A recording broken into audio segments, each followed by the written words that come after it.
Thank you. Roll time. Thank you.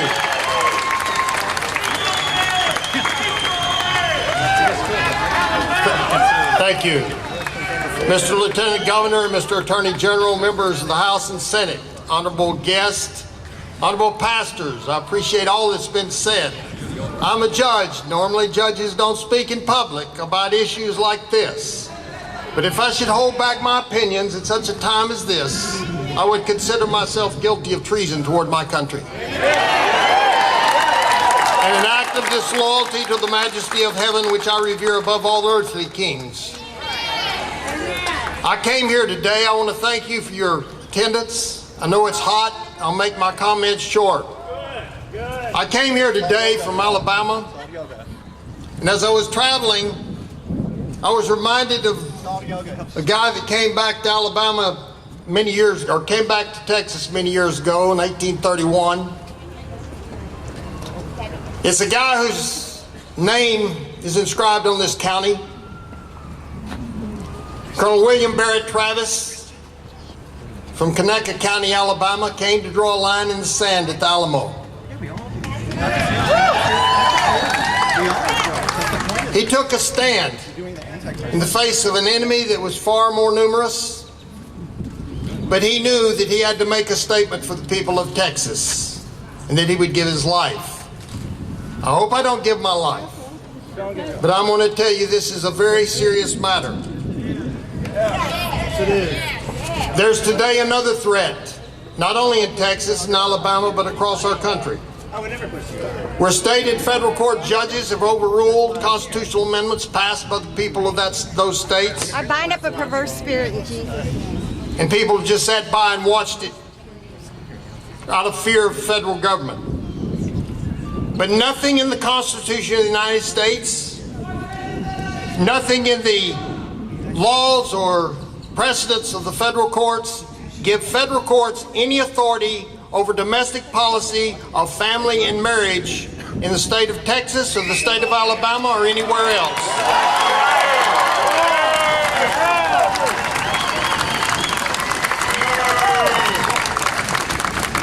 Now that may sound good. You may say, well, you mean that 30-something states have yielded to federal tyranny unnecessarily? Well, let me quote out of Windsor, U.S. versus Windsor in 2013. The states at the time of the adoption of the Constitution possessed full power over the subject of marriage and divorce. The Constitution delegated no authority to the government of the United States on the subject of marriage and divorce.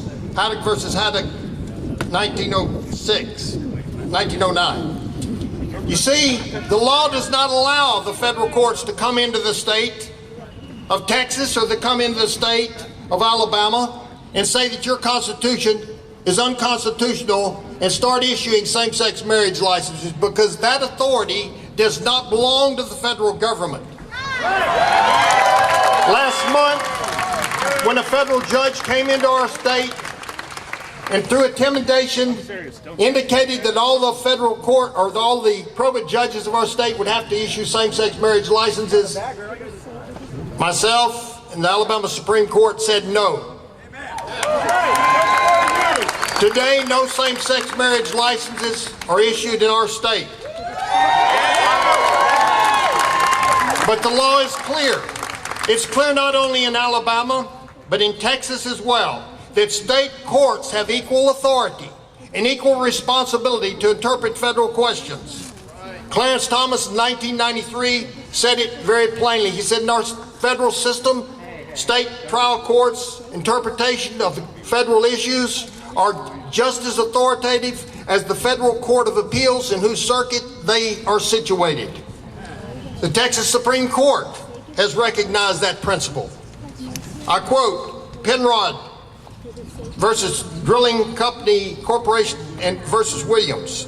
While Texas courts may draw upon precedents of the Fifth Circuit, they are obligated to follow only higher Texas courts. We've got to go back to an understanding that the state has a dual sovereignty with the United States and that their court systems are important. Amen. This great fallacy that's being perpetrated on our communities that everybody now accepts same-sex marriage is simply wrong. Only 3 states have voted by resolution of the people to adopt same-sex marriage. No court has any authority to redefine what God proposed in Genesis. The definition of marriage, if you want it by man, it doesn't come by man, it comes from God. And man's dictionary back in 1828 recognized that marriage is between one man and one woman, was instituted by God himself for the purpose of preventing the promiscuous intercourse of the sexes, for promoting domestic felicity or happiness, and for securing the maintenance and education of children. That still remains today. In 1967, when the United States Supreme Court in Loving versus Virginia recognized the institution of marriage, they said it was one of pursuit of happiness, referring to the Declaration of Independence, which says, "We hold these truths to be self-evident, that all men are created equal and endowed by their Creator with certain unalienable rights, that among these are life, liberty, and the pursuit of happiness." Recognizing that these rights come from God. And if they come from God and are unalienable rights, they can't be taken away by man. The powers not delegated to the United States by the Constitution, nor prohibited by it to the states, are reserved to the states respectively or to the people. If we should sit back now and let this right be taken from us, we would be guilty of the most egregious offense. State or United States Supreme Courts like Justice Kagan and Justice Ginsburg should be recused from sitting on this issue.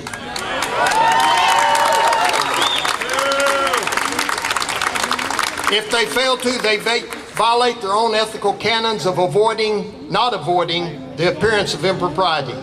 I ask the judges of this state and the justices of this state to stand up for the people of Texas and to do the right thing. Had Colonel Travis decided to surrender at the Alamo, we may very well be called Mexico today.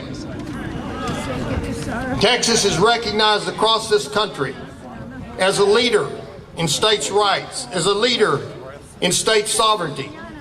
If we fail to stand up today, we will dishonor the memory of not only of Colonel Travis, but all those who have died in the history of this great state.